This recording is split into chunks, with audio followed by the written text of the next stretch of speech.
What's up? Totally stoked for this week's episode, and you should be too. We've got Jon Wasleske, bass player for Windsor Drive for about the last, 10 years or so.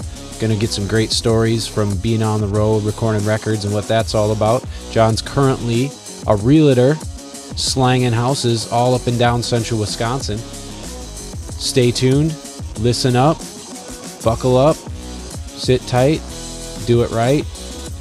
You know how we do around here. All right, enjoy.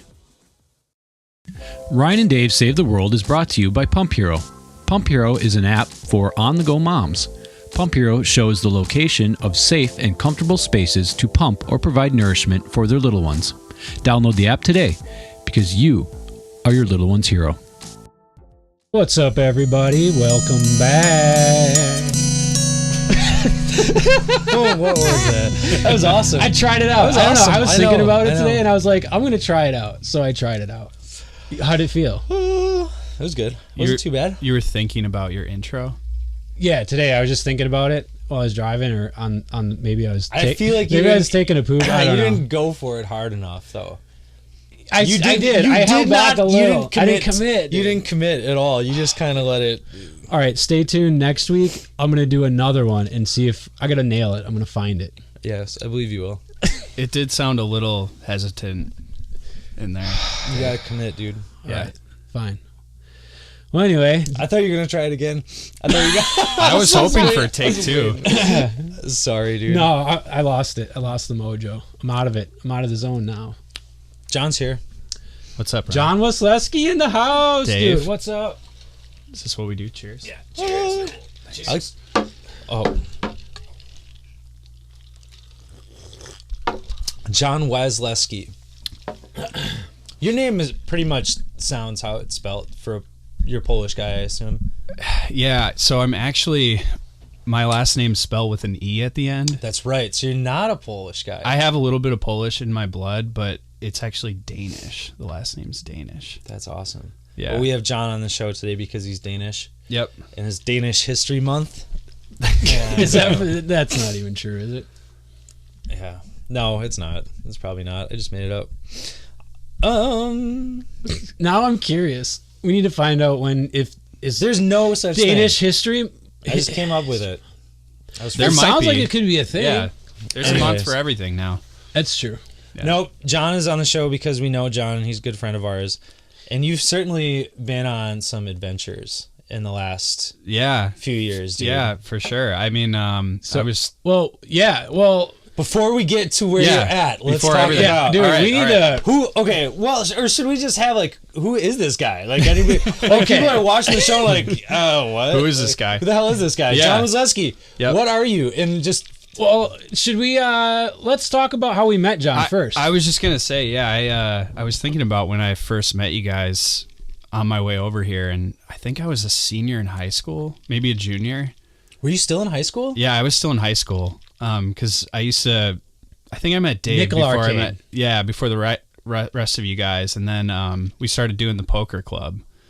And I was still in high school when we did the Brian O'Brien Club. Shut up! No. Yeah. Oh no, you were? Yeah, because Owen and I, we would go on like school nights and gamble with you guys and have drinks until it's classic 1 or 2 in the morning, and then wake up and like go to high school.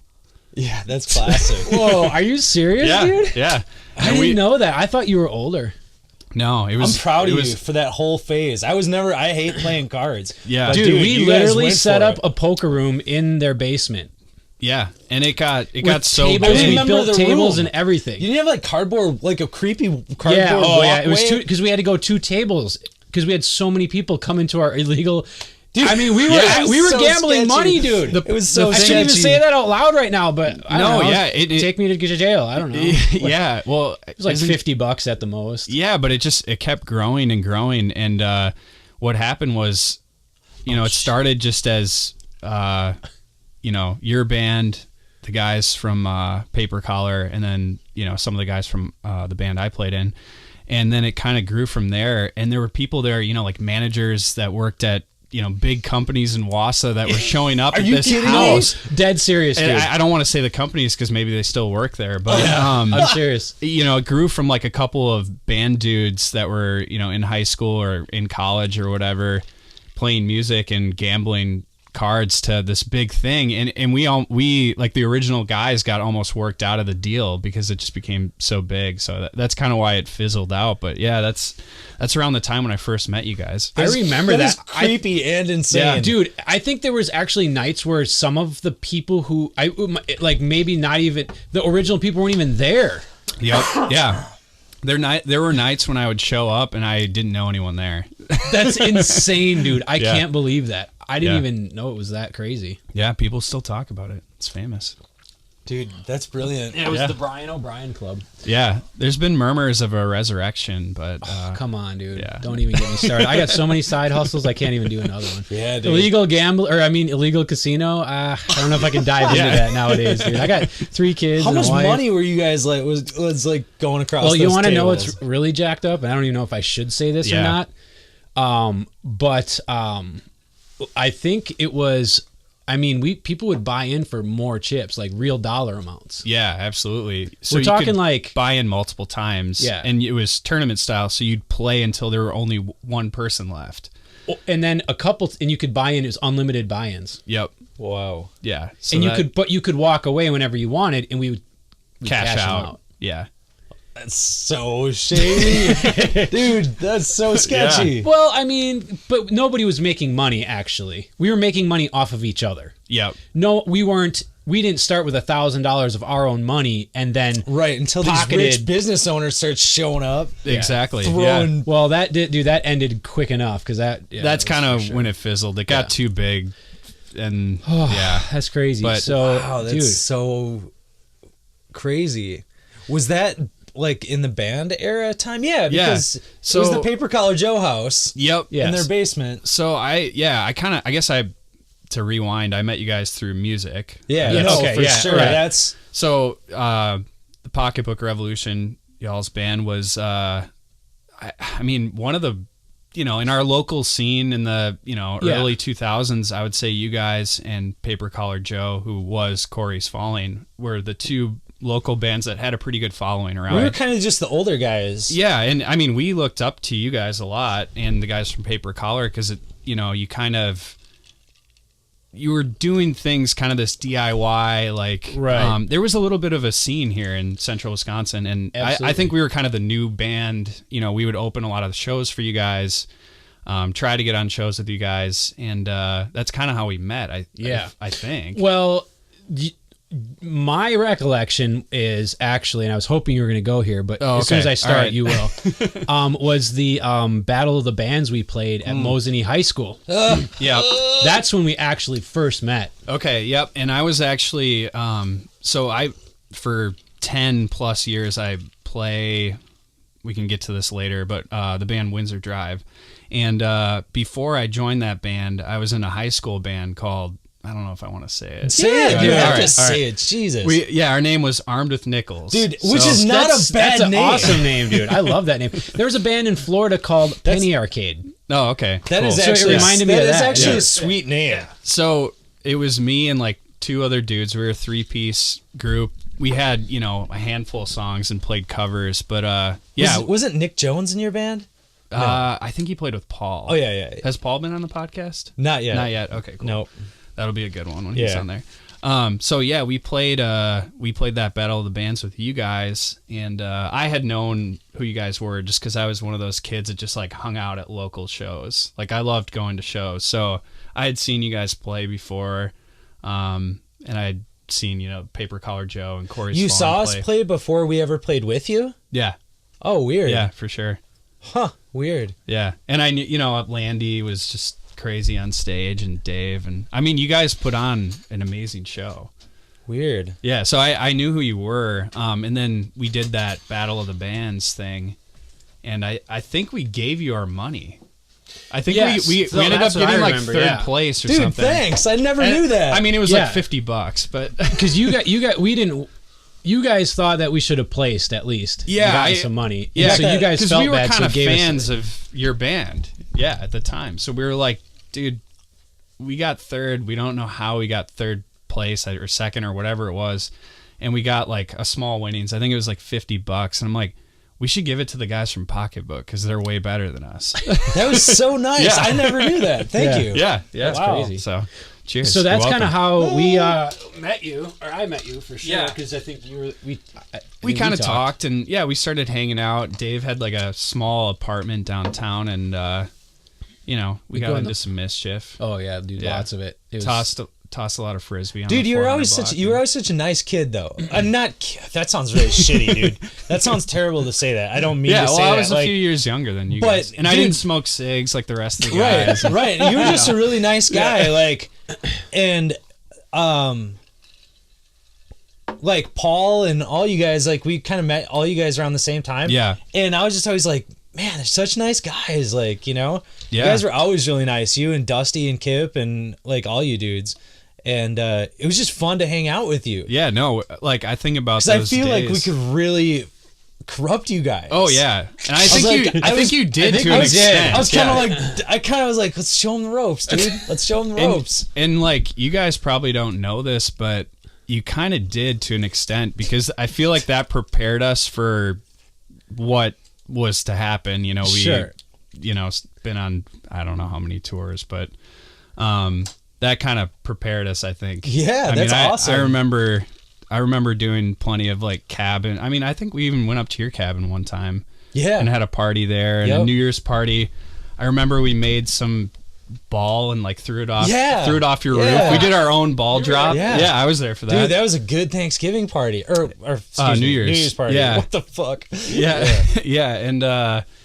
And Dave, I remember him driving me home after I had too many drinks the next day. A few times, That's funny, dude. And well, I guess to kind of Dave was the best drunk driver ever. Dude, he was. I think he had that was like known within our circle of friends that Dave was the best drunk driver. He's a retired champion now. I'm retired, probably for the best. He had to give up drunk driving. Gave it up, dude. Gave it up altogether. Got that microphone right on my dome again, dude. Oh, sorry, buddy. That's your hat. Is it my? Oh, sorry. So I guess that's kind of how we met is through that battle of the bands, and then.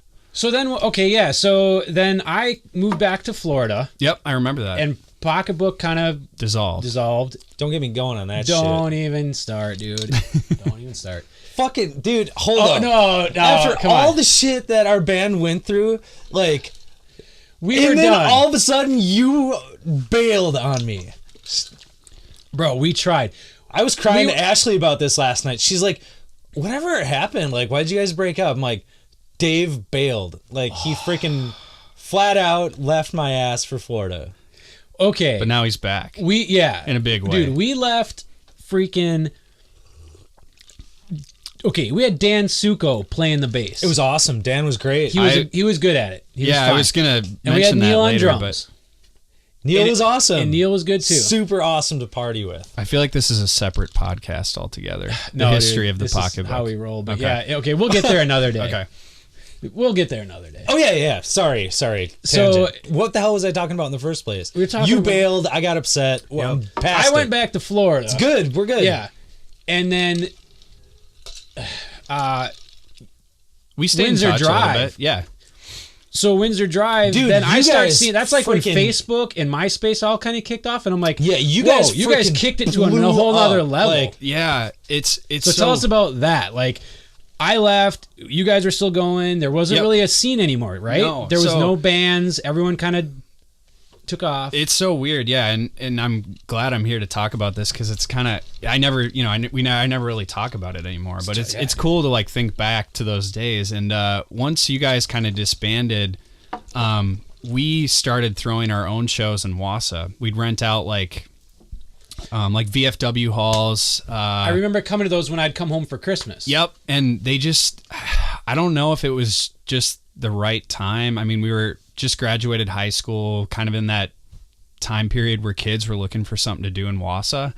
And we started booking these shows, renting out the venues, and then we'd bring in bands from like Madison, Minneapolis, Chicago, like some pretty well-known regional acts, and we'd do like show trades with them. So they would come play, we'd give them like a direct support slot right in front of us, and then we would get the same in return. So, those shows started, we'd, just cake the city with flyers in high school. And I mean, we would bring like 250, 300 kids, which in Wausau is pretty good. Huge. And that was before all the social media stuff, really. It was before Facebook existed. Yeah. It was Pure Volume. Yeah. If you guys remember people that. came. Oh, Pure Volume. Yeah. Yeah. And MySpace. And we would just stay on MySpace and hound that and, comment. Dusty was the best at that. Of course. You guys just figured it out. And it was just so crazy because exactly where we left the ball, you guys just picked it up and took it to a level that bands even nowadays aren't getting to. Yeah, it's crazy. And we can talk about this later too. The way bands release records and stuff is just, it's totally different now today than it was even in 2004, 2005. Right. When you guys took off and we started doing shows, we kind of built a little bit of a regional fan base because we were able to get on these bigger shows in Minneapolis and Chicago and Madison because of these show trades. And these bands that were drawing really good crowds in these other cities were stoked because they could come to Wausau, they could get a couple $100 and play a show in front of 300 kids. I mean, that's, what more can you ask for, How much? So when our band broke up, MySpace was what, just kind of infant, right? It was it was, yeah. I guess the question that had come to me is how much of that show trading and being able to network with these bands from Minneapolis, Chicago, Milwaukee, how much of that had to do you think with Facebook popping off right at that time? A little bit. I mean, MySpace was bigger for music. No, excuse me. I mean MySpace. Yeah. I mean, it was huge for us. I don't really. I mean, there's Facebook now for bands, and Spotify's great, but at that time, the early 2000s, mid 2000s, MySpace was so big. We would. You'd log on every day and see, how many people streamed our song we posted or whatever. Holy crap, 1,200 people, that was awesome. But yeah, so what we did was, in 2006, I don't know if you guys remember this, we actually moved to Texas. Yeah. So we were like, you know what, we're gonna give this a go and move to a bigger city and just, kind of see where it goes. And so we moved to Houston, which is actually the 4th biggest city in the country. Yeah. Which most people don't think of I that. wouldn't think that. Yeah. Yeah. And it there's projections in the next 10 years it'll actually pass Chicago. So it'll be number 3. Wow. Chicago's declining, Houston's inclining. So. Oh yeah. But that's another story why Houston was the destination. But we went to a show there the first day we moved there because we're we got to see a local show. Let's kind of check out the scene. And I remember going to a show there at this venue called Fitzgerald's, which actually closes this month. They're shutting that down. was a huge place for you guys. It was open for 42 years. Yeah. Wow. And it was our favorite place to play. But we went and saw a show there, and there was almost 1,000 kids to see a local show, and we're screwed. We're not going to be able to fit in here. This is a totally different ball game than Central Wisconsin playing at the Mission Coffee House. We're this is crazy. We feel really out of place. But over time, we kind of networked with those bands that were drawing those kids, and slowly got on opening opportunities, and it just kind of grew from there. And I think MySpace and social networking were kind of becoming a bigger thing at that time. So it was kind of like you said, Ryan, it was the right place, right time. But yeah, I mean, I don't think that was the only reason though. No, I mean, that helps. Yeah. But I'd say maybe it's the hull of the boat, but not the motor. I mean, you guys were writing some pretty cool songs and some unique songs for what is traditionally heard around here, and even really most places. The only band that I think anyone could even possibly remotely compare you guys to that was popular at the time would maybe be a Coldplay. Yep. And I don't even think you guys sounded like Coldplay just because of the piano factor. Yep. But you had your own sound, and and you guys ended up on a couple of MTV shows, some soundtracks and stuff, hey, right? Can I comment real quick on just on the sound of your band too? Absolutely. You guys, So that was another thing that happened too, is like our band was probably more on like the like post-hardcore, like I would say like Me Without You, like right, like kind of that end. And you guys were in that camp too, because you were doing like, I mean, whether it's embarrassing or not, but like back in the day, you guys were doing like more aggressive sounding music, more like post-hardcore sounding music. I think you even did like an Under Oath cover or something. Most people don't know that. So, but it was, what was funny was, okay, when our band stopped playing music, and it wasn't just our band, it was like Paper Collar Joe. It was like all these like older bands just kind of like pump the brakes ran its there. course, yeah. But we were, so at that point you guys had a choice too, like, are we gonna like play this aggressive music? And like you guys like took it to another place though, like, which was totally unexpected, I think. And like I think when Dan came in the band, and like Dan could play those like U2 style licks, and like Kip had this epic vision now for like where he could go with his songwriting. I mean, this is just my perspective on it. And no, it's cool to hear, dude. Like I was just blown away when I heard Meet the Tide, your first EP. Yeah. And I was just like, whoa, like these guys are another, this is next level shit. Like, you know, forget about it. I'm done. Like, I'm just gonna I'm gonna fanboy out right now, you know? I was like, dude, I'm a fan. I'm in, you know? Yeah. But I will admit, during the Meet the Tide era, in face, I was a total hater. Yeah. Dude, I was just throwing so much shade you at came you to guys. the show, but you stood in the back and like gave us a glare. And I was like, dude, Ryan, I love you guys. Yeah, no, I was just being a dick. No. But honestly, like, and then by the time like later down the line, some of your records, like I was just outspoken advocate. Like, dude, I was all about your band. I still am, dude. Yeah, and we actually, I don't know. I mean, this is skipping way ahead, but we did a record like a year and a half ago in Nashville. Dave probably, you know, he's played some of the stuff with us because he's filled in on a few shows. But I was thinking maybe we could throw a couple sip, you know, a little taste in there in the podcast at some point. But it hasn't been released yet, so we're planning on releasing it probably early next year.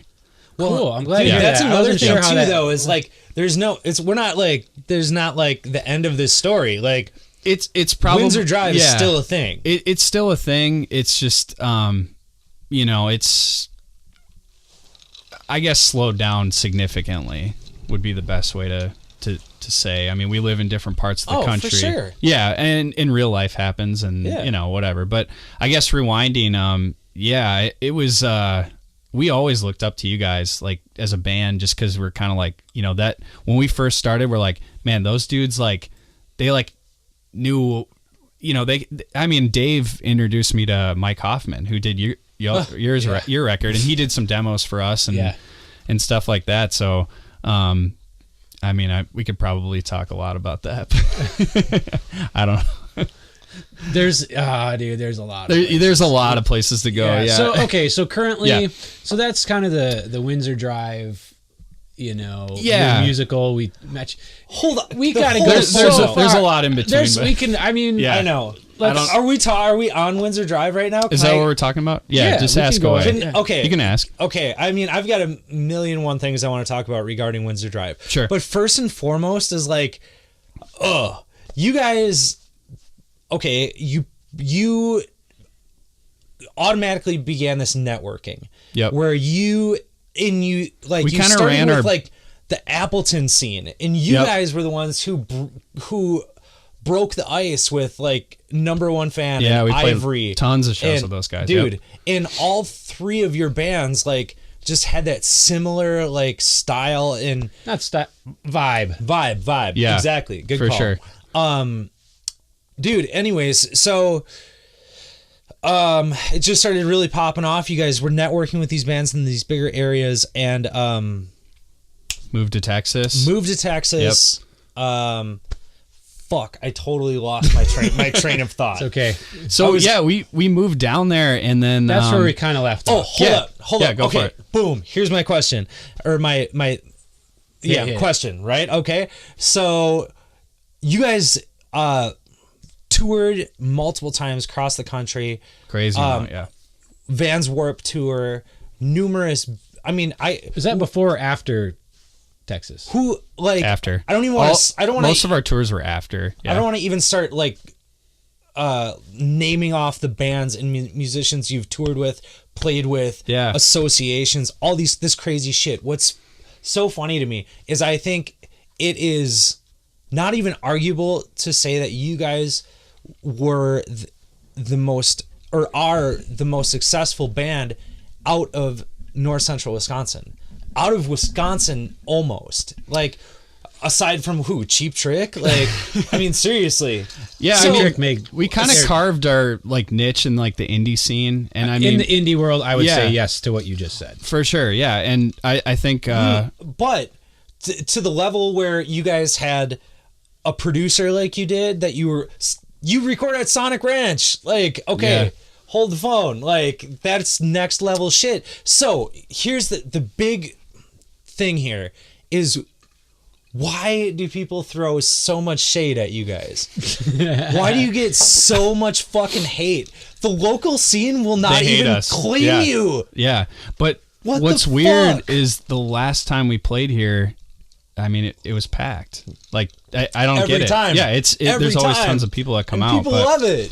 yeah, I don't know. I think But though but the scene that you came from, that grew your band, Yep. hates you. doesn't like us. Yeah, no, I know, and They we're talk mad shit about you. still, which is crazy to me.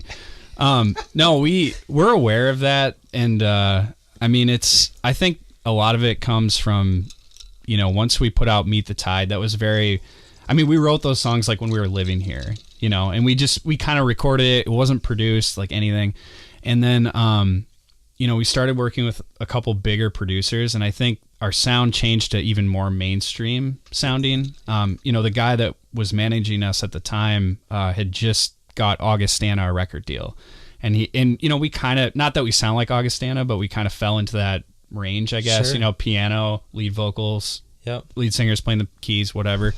And I think that, and bands like The Fray were blowing up. Oh, yeah. And some of our songs were kind of pushed in that direction. Mm-hmm. And I think that, some people see that and they're like, oh, well, they're just selling out, or they just want to sound like whatever's popular right now. No. Which wasn't Yep. the case. We still wanted to, our whole thing, like when we started writing music, was we want to write songs that people can listen to 10 years from now and still be like, oh, that doesn't sound outdated. Like timeless music. That was that was what we were always about. Let me hit you with the left hook real quick. Sure.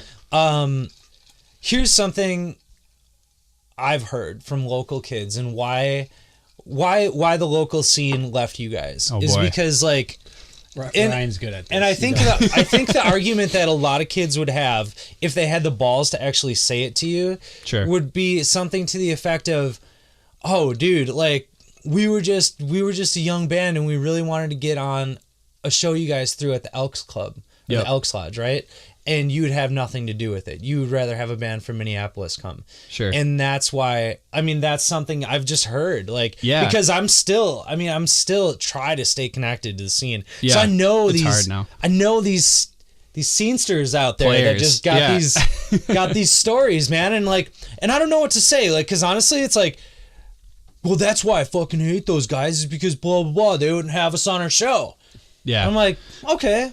I mean, I think that there's some legitimacy to like those complaints, but I also think there's more to it. There's, okay, well, Camera Can't Lie just released a record on Atlantic. They took us on tour for 2 weeks. We should probably put them on the show before somebody, and it's a lot of the music industry's favors. I mean, even all the way to the top, like, you look at these bands that get on tour with Maroon 5, Panic at the Disco, 21 Pilots, all those bands are, it's just all favors that are being pulled, like, among managers, booking agents, and I think that trickled down to kind of our position at the time. That wasn't always the case. I mean, we put Ryan Flannery on several shows. Yep. Break in the Storm from Merrill, we put them on one.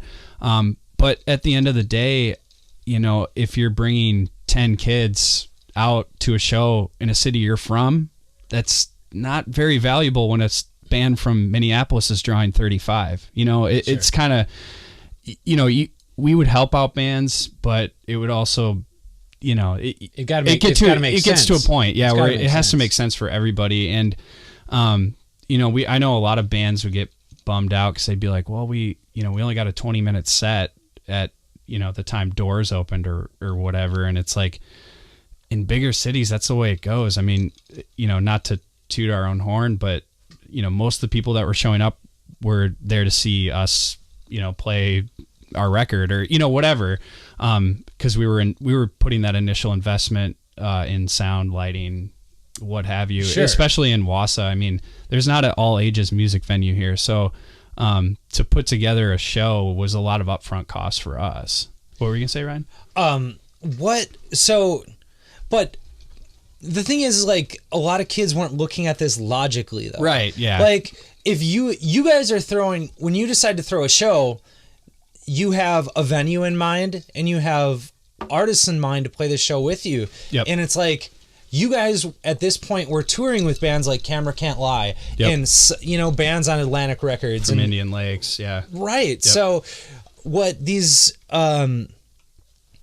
why would it even make sense? It wouldn't make sense to have like a Break in the Storm play on that show. Sure. Why would they even want to? And that's like, a lot of these bands like weren't thinking of it even logically. Like, your fans wouldn't, like, you wouldn't even go to the same show. So and that's what we struggled with too, is, every city's a little bit different when it comes to that kind of thing. And Wausau's pretty nichey. I mean, a lot of people are coming here to see us play because they like know who we are personally, or they're not, they go to church with us, or they, whatever, they know us from some other avenue. So it's hard to convince them to show up, right when doors open to watch a band that sounds completely different than us. It's hard. So I think the genre and style also played a factor in that. So I know some bands are still, I guess, a little butthurt about that, but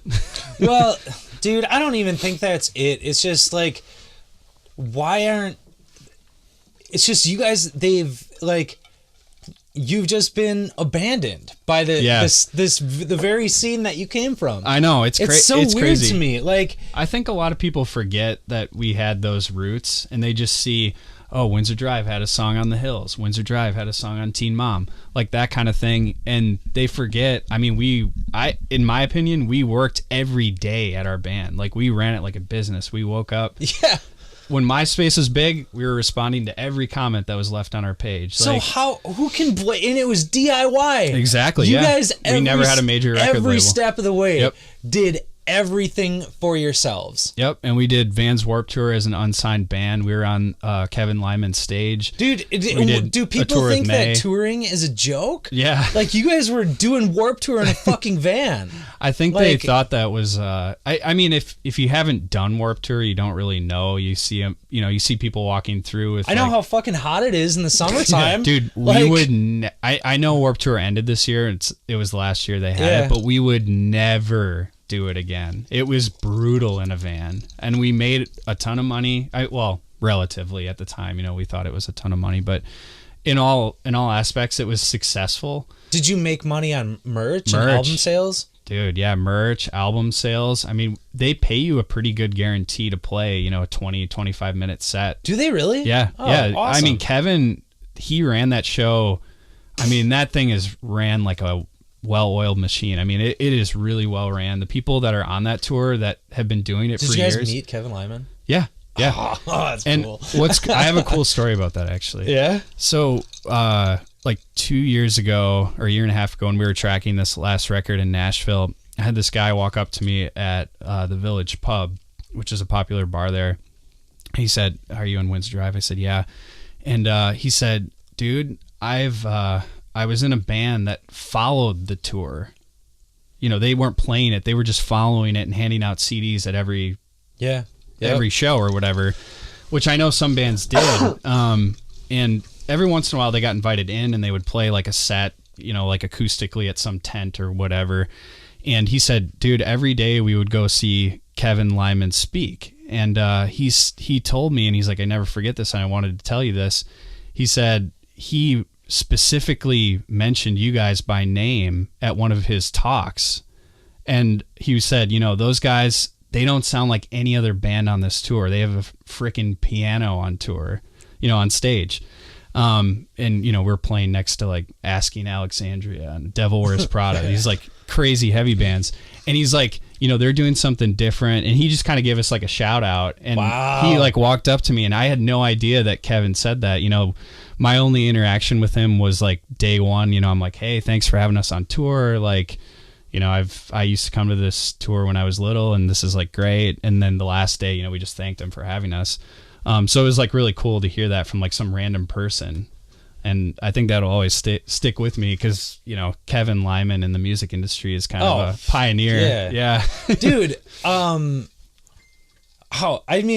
you guys just really need some love by your local community, because how many dates did you guys do on Vans Warped Tour? We did 3 weeks. 3 weeks. Yep. Man, that's ridiculous. I just feel so bad because you guys get shit on so hard, but then it's like, I guess maybe I don't hear it as much as you guys do, but well, no, I don't mean get shit on so hard, but like when we look at like, the strength of like the local music scene, and honestly, I'm saying this from the outside looking in, I don't even feel like I belong in the local music scene anymore, because like it's just like shun. If you don't make it to a show, shun. Like, dude, I haven't been to a show in years, and I feel like that's like, maybe it's a shitty thing to say, or maybe I have like this like punk guilt about it or something. Like, but anyways, I watch it. I watch the scene like it's a soap opera, and I watch. That's the amazing thing about Facebook, really. And I watch the bands that are popping off and the things that are happening, and who's like, I don't want to sound like I'm bad mouthing anybody, but just my observations of the scene, right? So, anyways, there's like the band who's kind of like everybody goes to with questions and things like that, and there's a handful of big bands, and bands nowadays are really, they're pushing hard, they're doing a lot of cool things, like touring all over the place, and but I just feel like nobody gives credit where credit is due, and like to a band who did 3 weeks on the Vans Warped Tour in the middle of summer in a freaking van, like that was brutal. Oh yeah, dude. Like, where's the love for that? Like, in every step of the way, you guys were doing it yourself. It wasn't like you had some golden carpet to get there. Yeah, and I think like the peak of our touring was like 2010, 2011. I think we did like 180 shows a year. That's insane. So we did like some awesome dates, like, opening up for shows with like May, and every band wants those shows, which is great. But so you do 2 months with May, and then you don't go home in between. You just go back and do another month of the same cities you just played with May. And it's like stuff like that. I think a lot of the people that throw shade or hate on us, I guess maybe they just didn't realize what we were doing or how hard we were working. But yeah, I mean, it was definitely like a DIY. I mean, we had some help obviously with like some management and some people in like higher places, but we did do a lot of it on our own. Right. Yeah. That's awesome, dude. So you guys got a record coming out hopefully soon. Yeah, it's been done obviously for like a year and a half. We're just kind of it's done. Yeah, it's been done. I didn't realize it was actually complete. Yeah, it's done. We recorded it at Sound Emporium in Nashville, which is done. I mean, it's just like one of those crazy situations. We just lucked out into doing some stuff. Like, I think the Fray was there like the week before us, and like Keith Urban tracked there. St. Paul and the Broken Bones was recording while we were there. So like crazy stuff like that. But we were lucky to do a couple days there. And then Eric Argis, who was the singer of Camera Can't Lie, produced it. He's like a songwriter in Nashville. So cool. So yeah, that would probably be out sometime next year. I think just, we're having problems with just figuring out how to release a record in today's industry. Dang, that's hard. Do we do vinyl? Do we do Spotify? Do we just do digital download? I mean, no one really buys CDs anymore. So I think that, and just, we'd like to string together some shows like around the release. So we'll see. We'll keep everyone posted. Yeah. Cool, man. So what are you up to nowadays? Dude, I am living here, obviously, in Wausau, and I actually run a real estate company with Owen, who is the drummer in Windsor Drive. So him and I do real estate, so I'm a realtor now. Yeah. Dude, that's cool, man. Like, that's got to be I its mean, own... you know that. But. Yeah, so how does that... how did you get on that path? So when I was living in Houston, when we first moved there, I grew up in like a pretty like traditional family. Like, it was high school, college, like no questions asked. Right. So when we moved to Houston, part of the like deal or whatever was my parents were going to give me like a small stipend for rent every month. And I had to stay in school. So I enrolled at University of Houston, which is like a D1 school. It's a bigger school down there. And I did for like a business degree. And I did like 2.5 years there. And then that was creeping up on that 2010, 2011 range when our band really started touring a ton. So I dropped out of college. Yeah. And which was definitely tough on my family, I think, especially like being the oldest of 4. Sure. They were kind of disappointed because I think my siblings kind of looked up to me as like a role model in that vein. Yeah. But that's so wild because if my kids did that, I'd be like, dude, follow your dreams, boy. Like, go get them. And I think they were just nervous. Yeah, that makes sense though. I always knew that I'd go back and finish my degree. I just think that they, I don't know, either didn't believe me or what. But so we toured like nonstop. And then we came home to start writing for a record. And I was like, man, I really do kind of want to finish my degree. So I enrolled in University of Wisconsin-Platteville online, like through their distant ed program. And I was able to finish my degree through like while touring. And in my last semester of school, I only needed like one class to finish my degree or whatever. And Owen, the drummer in the band, his sister had been doing real estate for a few years. And she kind of was like, this would be like great. Like you guys, it's super flexible with like, you kind of like take on as much as you can handle type thing. And I was like, yeah, I don't know anything about buying a house or, I guess I never really thought about it. So I was like, well, I only have this one class this semester and we're home, writing and hanging out in like Rhinelander in a cabin, working on new music. I was like, I'll take the class, whatever. It'd be good to know. When I do buy a house, it'd be nice to know how it works, the process. So I took the class and, I just kind of fell into it. I mean, Dave, you were one of my first, clients actually. Yeah. When you were looking to buy your first house, not the house you're in now. And just kind of from there, like word of mouth, it just kind of grew. And I just really enjoyed like the interaction. I mean, it was kind of different thing every day and kind of it's flexible. Like it is flexible to an extent. And the more I kind of grew in it, the more I kind of grew to like it. And I think for now I'm really enjoying it. And I'm 5 years in now actually doing real estate full time. 5 years. Yep. Huh. Can I comment on your professionally, what do you call my it? path, right? Okay. Career arc as a realtor. What's cool is you and Owen took a lot of the same concepts that you were using in Windsor Drive. That's what I was going to say. And you apply them to what you're doing now. Yeah, dude, you guys, all the DIY shit, all the hustle and the work that it takes to be on the road.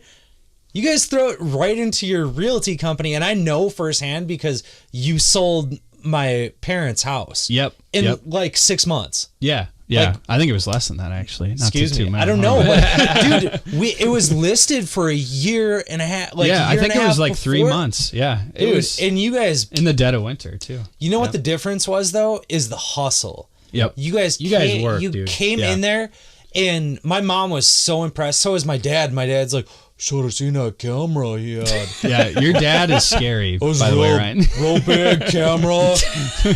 Taking pictures everywhere. I didn't like it. Yeah. And offered him a ham sandwich, and they looked like I was damn crazy. Didn't even want a ham sandwich. Stay for lunch. You guys want some leftovers? Did he offer you leftovers ever? No. So the first time I went to Ryan's house, I was terrified of his dad, and his mom, we talked over the listing and kind of went over their expectations, and it was so funny because I was like, man, I don't know if this is going very well. And then your mom offered me coffee, and I think she had like cookies or something too, which then I was like, okay, yeah, I can get down with this. But yeah, I mean, it was I think a lot of it is just like the human interaction like part. Like being in a band, there's so many. I mean, Owen and I obviously ran more of the business side of Windsor Drive, and I think a lot of that's based on relationships, kind of like what we talked about earlier. And I mean, I think it's just about communicating, like being a good person and being available. Sure. And I don't really consider myself like a salesperson. Sure. I think that kind of gets a bad rep. Kind of just a dot connector. Exactly. You're yeah. like, you need this, and then you need somebody to help you get that. I'm going to help you. Just going to help you do get that. Yeah. Yep. And we know a little bit of the law behind it too, which helps. But And how much of that came from learning how to make Windsor Drive successful? I mean, dude, before That's probably why your realty company took off, because you already knew what to do. that's what I'm saying is like, I'm looking at like the branding and all the work you guys put into Windsor Drive and like the brand of Windsor Drive and like, dude, you guys took all that to Jones Realty and like your everything. Like I saw that sign in my parents' front yard. I'm like, dude, that's beautiful.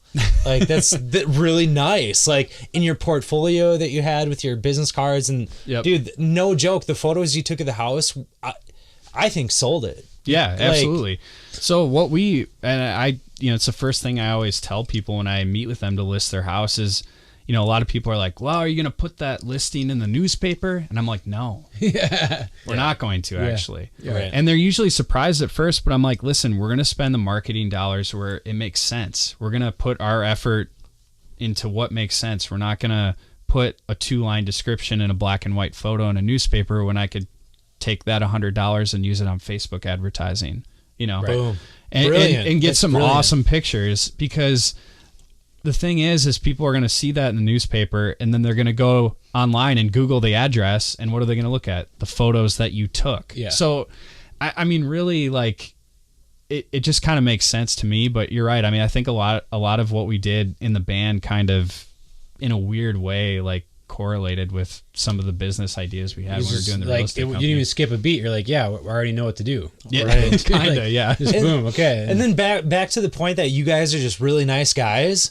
Like you and Owen are like, my mom just like didn't have enough like nice things to say about you. Like, That's awesome, oh, he's yeah. such a gentleman. Blah, blah, what a nice young man. I'm so proud of him. And like, I'm dead serious, man. That's my mom awesome. like was so stoked to work with you, and my dad too. But my dad would never fucking. No, he wouldn't would say never that. say it. Yeah, But- I got little twinkles of that. There was like a little twinkle in his Stay eye. away. I think I winked at him and he got nervous. And he probably, dude. Yeah. Anyways, No, it's cool. Like, I mean, it's cool to like take that aspect of the music thing and apply that to real estate, but at the same time, like, I also treat it, it is an important thing. I mean, when you buy a house, it's like the biggest purchase you're ever going to make.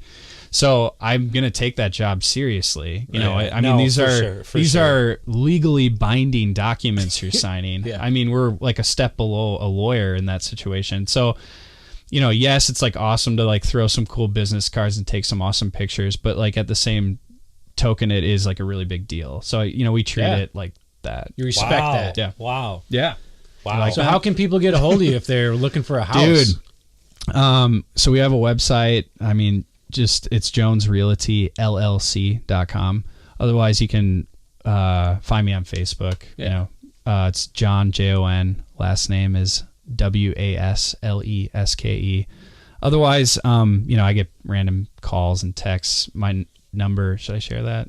Is that weird? Nah, I mean, last time Maybe I just- shared mine, Ryan gave my number out. I gave out Did you? Dave's personal. Maybe just find Everyone me. wants Dave's Just phone Google me. number. Somebody actually called me. Really? Yeah, except for, Dude, are you on this podcast? well, except Well, for, if you want people to call you, let it out. Yeah. I don't know if my girlfriend would be happy about that. No, I just you email, can find me. email, you got the email, if you- Jones Realty, Yeah. you're on there. It's So on there. just Yeah, type in my name and Jones Realty. You'll find me. Yeah. Otherwise, you'll find Windsor Drive. Facebook, One of the dudes, two. Facebook, everything. You Save said it. girlfriend, so dude, I Yeah. thought you were like the most eligible bachelor No. in Wisconsin right now. Taken. Yeah. Taken. Taken. Dang, Yeah. dude. Yeah, I it's tried been- setting you up with somebody. You heard it first I- here, ladies. Yep. Sorry, ladies. No, it's going good. I mean, been together for like a year and a half. So Dang, Yeah. yeah. Damn. Got to propose, Damn. get her Wow. pregnant, and have babies, and buy yourself a house. in due time. Sex, drugs, and rock and roll. Should we land I this mean, plane? you guys are my role models. Should we, Yeah, dude. So follow on, dude. And we'll, that'd be should great. we land this plane or what? Yeah. Yeah. Are we All right. creeping up? So you heard it first, folks. Mr. Jon Wasleske. Yeah. Hit him up. He'll sell your house, Sell your house and maybe play you a tune. play a tune Yeah, on you his can. old bass guitar. Yeah, you can find Windsor Drive. Can I give a plug? Oh, for that? yeah. absolutely. Oh, yeah, dude. Absolutely. Pour it out. Yeah, Windsor Drive. I mean, you could obviously find us on Facebook, otherwise Spotify. We should have some new tunes in 2019. So Awesome. That's Windsor like around the Drive- corner, man. yeah. Wow. Yeah, Windsor Drive is the band. Jones Jones Realty is Realty the is the current company? career. Yeah. Yeah. Man of Dude, many you guys hats. got you have a ton of cool people working for you, like Yeah. with you. Yeah. Andrea, Andrea. Yep. awesome. Yep. Shout out to Andrea. I was stoked to see her doing that with you guys. Yeah, she's doing good. She's obviously new to the game, but she's a sweetheart. yeah, she's she's awesome. great. Yeah. Yep.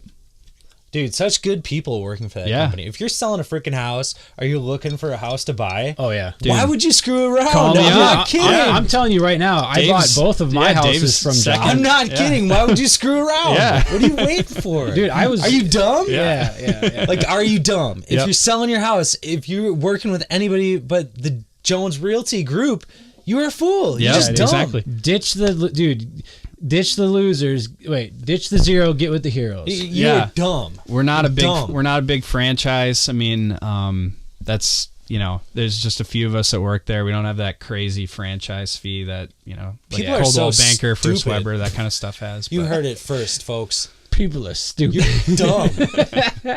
Dude, thanks you for, sound like Bob Taylor, right? Yeah, You're stupid. I'm a little scared over Come here. have a steak. there. Go over here. I got some leftovers. Yeah, thanks for having me on though. It's fun. Yeah, Cheers. dude, for sure.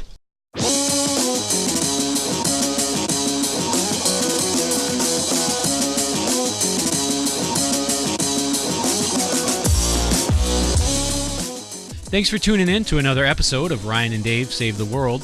If you'd like to support the podcast, do us a solid and share it on all your social media platforms.